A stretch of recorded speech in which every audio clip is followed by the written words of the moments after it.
Dear YouTube, this video will contain entirely anti-money laundering corruption materials that doesn't breach European Union GDPR policy, neither YouTube's. All used materials are publicly accessible. This video highlights corruption and money laundering and is being used as evidence for institutions of AML.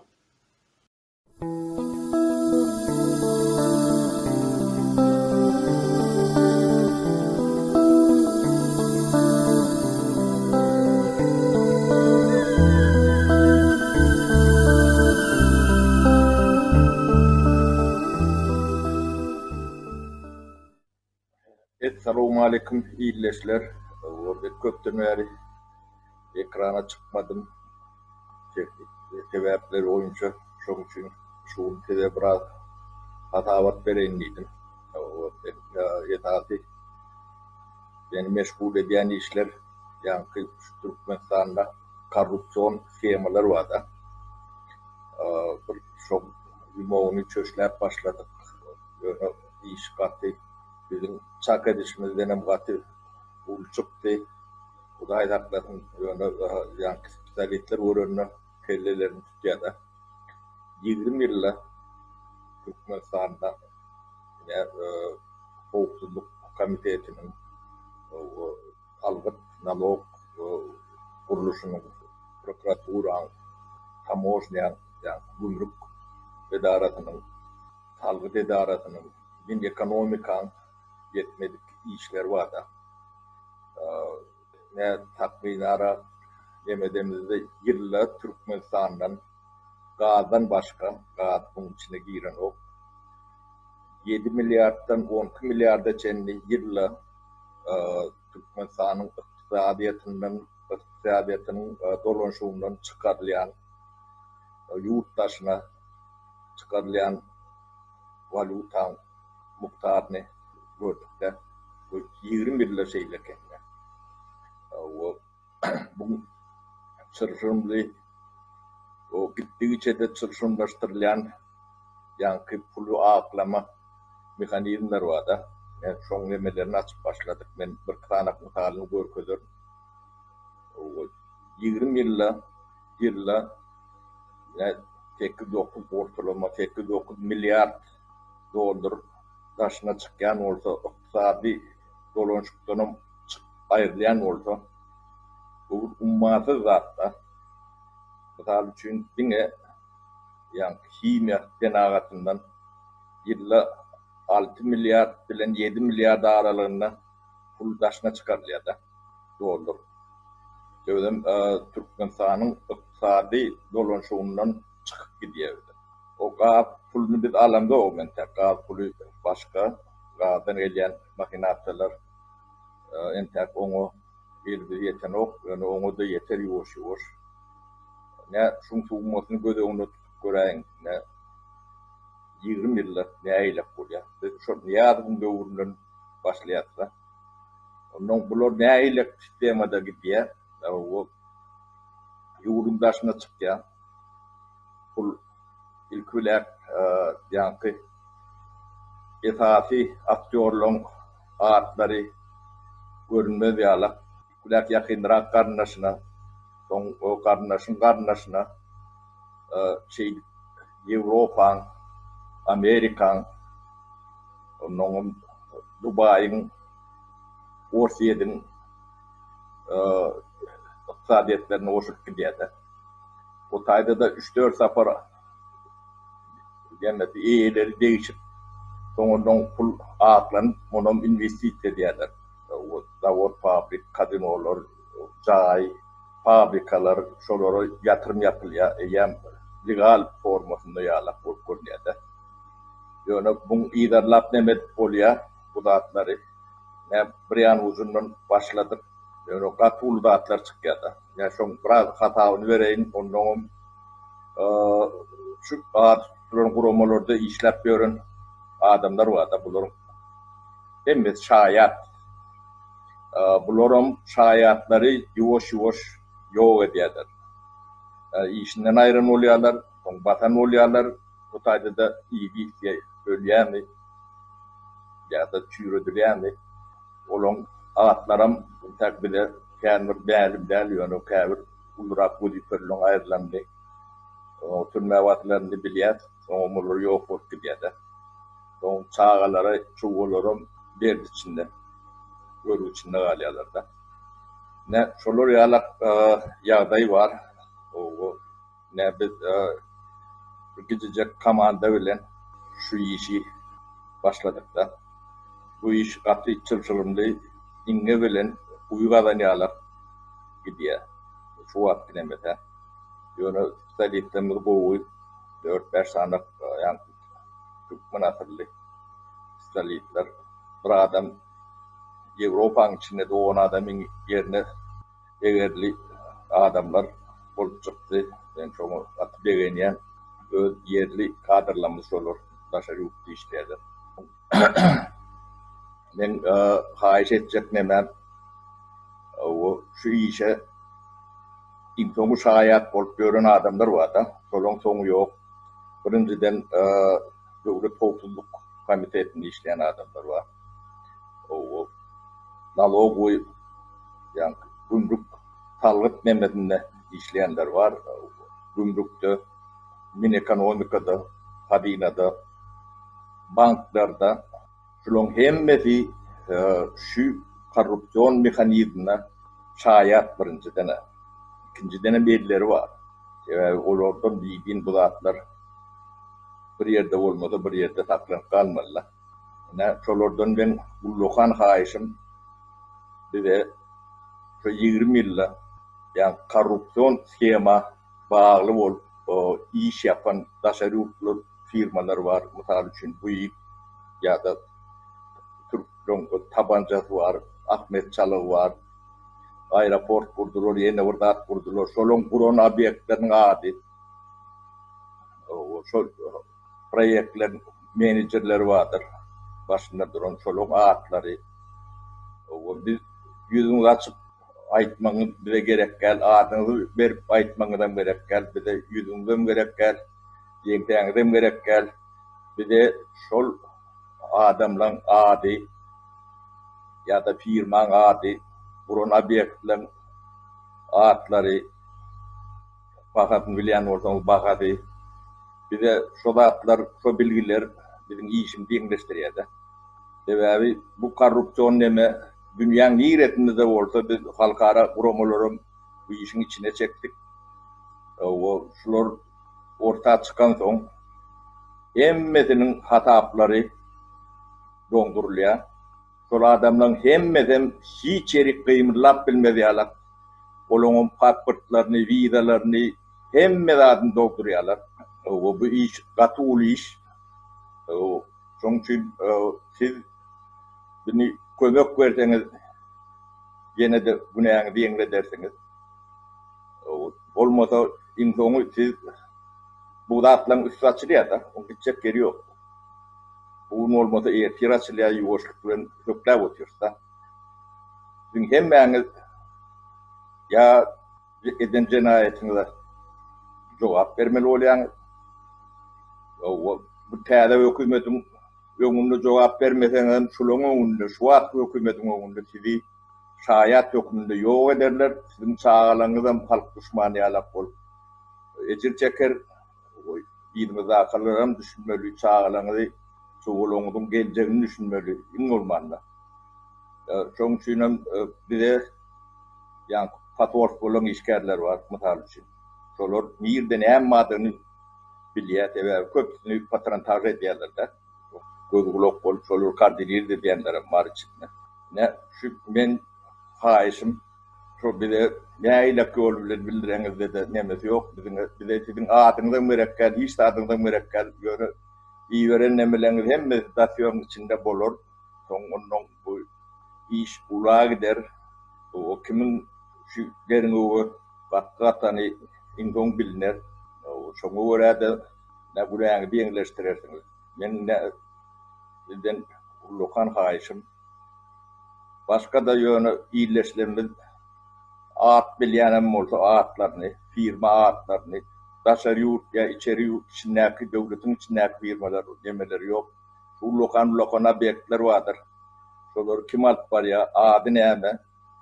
Şolar ýalak bilgi berdeňiz biziň işimiz ýeňleýär. Şolar ýalak iş bilen meşgullan. Men çoň üçin ekrana kan çykyp görümok. O sebäbi bu iş wagt alýar. Men bir schematyny görkedeýin. Şu jagada bolan, Tuğrutdaýdyr geler. 95-nji ýylda bolan, 1995-nji ýylda bolan, ýöne Ýewropada edýän investisiýalary 100 milionlardan öken. Adyny men häzir size adyny bereýin. Gürmünt. Muhammed Durduýew ýa Muhammed diýär. Enay Imo Invest GmbH diye Germanya'da Berlin'de. Hem Germanya pasportu var, böyle London'da da yaşayan iki yerde. Ne firmaları şuraya ne Berlin'de Nuriyadi Rodiv adına firma çılıyordu.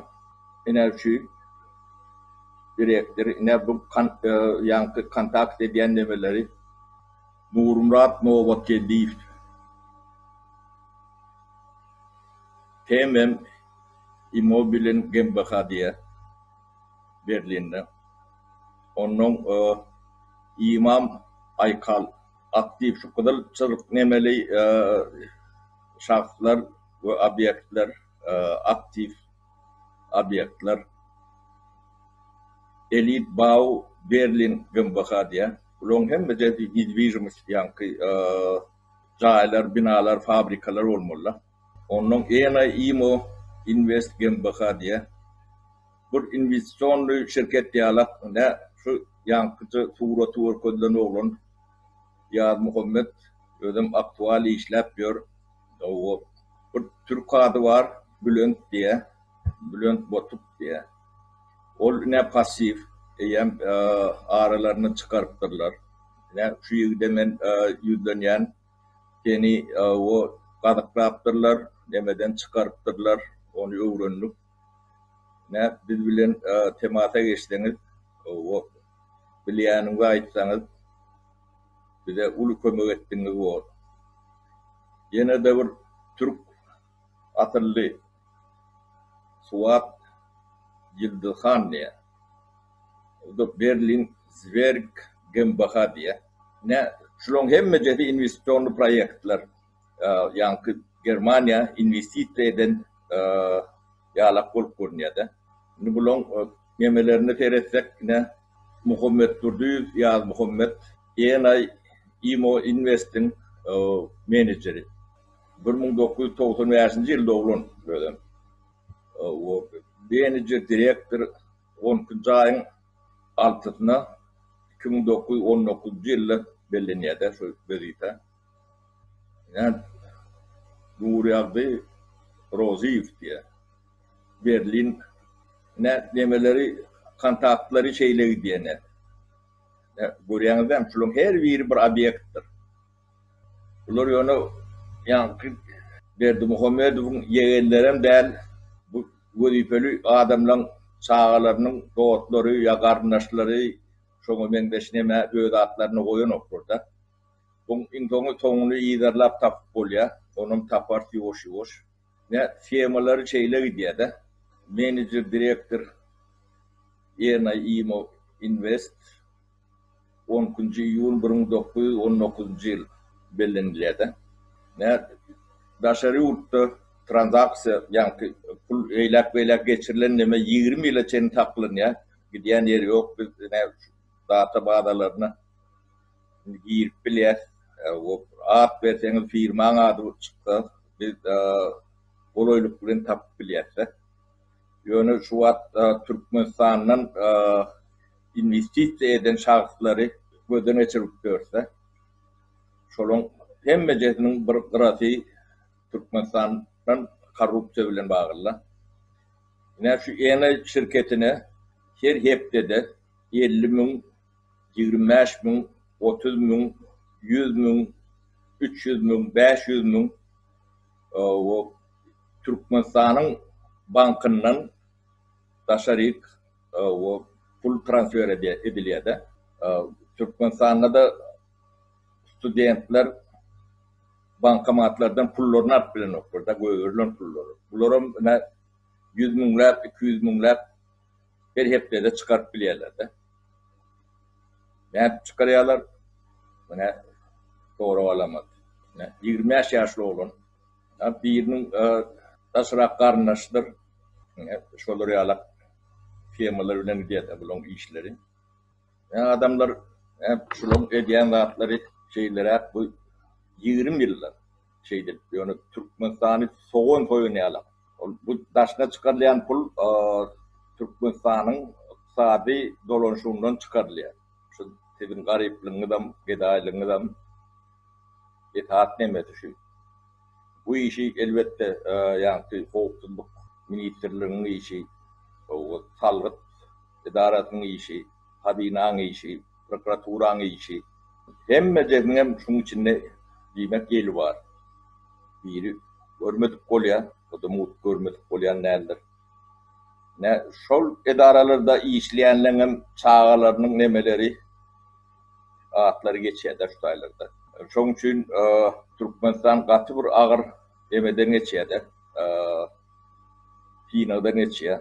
Ne korrupsiýany ýok etmek üçin, şun alan pullarynyň hemme jetin Türkmenistana getirmek üçin öňümizde ullukan iş ýapýarda.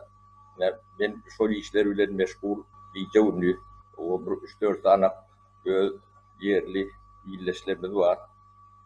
O üstelikler yetiştirdiler. Şu işlerden hem arada kendi başları çıkıyor, kevin, hat bulup çıkıyor. Yani ben aytçakladım ne şeylere şu meselede. Yani yeni bir tapar gaytalayan şu yankı dağdaların edaralan işgärler vardır, yok ben başlığı değil, yani işgärler yapmadı. Şolar bu zatlardan havarlı, hem şayadan bular ýok edýärler. Näet ýok edýänlerine gat gowy bilýän. Ne özüňi goramak üçin biz hiç kimiň adyny bermetine mislemde ok. Bize at gerekkel, bize şu firmalar atlary gerek bilýän bolsaňyz ýa daşary ýurtda ilçilere ne haýyş edýän obýektden hemme jetini bilýäňiz, ne Fransiýanyň ilçesi gat gowy bilýän. Ýerde näme bardyr? Bilen millet, o Angliýa, Türkiýe, Germaniýa, Amerika, Awstrija, näberkä bir firmalar men atlaryny bizde atlary geçýärdi. Şolaň atlaryna aýdyp bereýin. Şolaň ýerde näile gurulşy obýektler bolýarmy ýa başga da Türkmenistanyň içine investisiýon obýektler bolýarmy? O şolar korrupsiýonly schema garşan bu ýygynyň tabançasyna çenli, Ahmet Çalıgyna çenli IP Consult diýip geçýär. Georgi Kutelis o nämämiz var. Men onu tanıyan, özüm tanıyan. Ne şolun obyektler var, başkalarının kim var. O bir de şu zatları duydursanız halkına kömek ettiğiniz var. Şu pullon hemme jedi Türkmenistana dolanıp gelmedi. Dünýäň zady. Ýylly 12 milyar pul çıkýar. Onu hataplap görseň 20 ýylda Türkmenistanyň ekonomikasy hem için şunça baýlygymyz var, garip ýaşaýar diýerler, ol puly daşna çıkýar. Buğdoyuna çenin daşna çıkýar. Yani bir investisiýon neme var, Gulnabat Tabako diye. O wantanna un fabrikalary var. Pul deme Türkmeniň buğdoy şo taýyp gidýär. O taýdan un bolup ondan 3-nji döwlete satýarlar ya o wantanyň içine valuta satyp. Pulun içine gelen ok, ýygyny dolary nokta. Ya da Türkmenistanyň azot fabrikasy var. İyice unlu maşinleri o vantana da şeyler de. Yani işler şolar ýalak. O yollar. Howpsuzlyk edaratynyň işgärleri. Hem ýa-ni şaýadam näme diýenlerini özüň gat gowy bilýän. Sizin ýygyňyzdan geljegiň eli bilen sizi ýok edýärler. Yani şoň üçin sizden ullukan haýyş bunu ýa-ni ýeňledin. O Türkmenistanda gat näçe çykany bilenem. İş şeyle hurunun olsa onda Türkmeni rahat kalmalılar, kalın o onda. Gedaylığı da, garipliğini da, kıyınçılığını da şondan. O adamların ümkünü başka yerik bölecek olup, her oylar ediýäňiz da, onu görüp oturýarys da. Esasy oğurluğu görün oklar, başka nemeleri, yani kellelerde gelen fantaziyaları bilen, o elbet bu gowy, o oğru, bu doğru deyip, şolar ýalakdatları bilen meşgulla, daşynaklarym, içindekilerim. Ýagdaý şeýlere, sizin garyplygyňyz şundan, gorkulyp saklaýanyňyzdan şundan, ünsü başka ýere çekilýärdi. Bu oğurluklara yataňyzda, turuňyzda, yüzüňe girecek adam däl. Ol gaz sowdasy o başka. O bundan ömürlü. Onu bu oğurluğun içinde yeke o prezidentin yegenleri ya yengeleri nemeleri däl. Bunun içinde adam gatyken. Şu welipeli oturan adamlar şuraya ýalak oğlancuk adyna firmalarken şular diktaturan ayrılmasının tarafı bolarmy? Şu trollongdan şular Angliyada geçiyor. 25 yaşlı olan 100 milyonlap investisiyon manager. Şu şirketin beyisi. Adamlar tanıyanınız olsa, adlarını bilen olsanız, duydursanız, bize bu lokal yenilik ettiniz. Haiş, vatan töyyen olsanız, halkınıza burada yetecek olsanız, ýagdaý var, güçlüğüm var. Onu yankı ekranına PR yapacak olup görün adamlardan değerler. Son için biz iş bilen, yollaş jurnalistlere de şu sizin işiniz, siz adamları şu atlardan ünsünü bozacak olup başka atlar bilen meşgul oluyorsunuz. Onda yedi elinde ona maydayın. 20 bir ýylyň, 2 ýylyň, 3 ýylyň işini hele bu da. Türkmeniň agdaşa yetmez beýle bolsa. Soğun toýlaryndan beter. Entäkol Türkmen pullarym bar. Onum demek, kol Türkmenistanyň kontrolüne pulum ýok eken. Görüşüm diýerler. Olaňam hemmejesini afarmlad edip ýeke-ýekeden biz şu halkara roman nemetine geçirýärdi. Dahyerlerine. O da dünýäde her ýerde ofis bar da. Dubay'daki ýerleşlemede de haiş, edaraların atlarını, firmaların atlarını bilen olsa, adam olsa oluyor. Biz Bağdat'dan içine girip, bu atları çıkarıp biliyatlar, sonuçları o için. Şuurlukça ben edecek çıkışım, şundan varat, ýerleşler, sağ olun, sağlıklı görüşelim.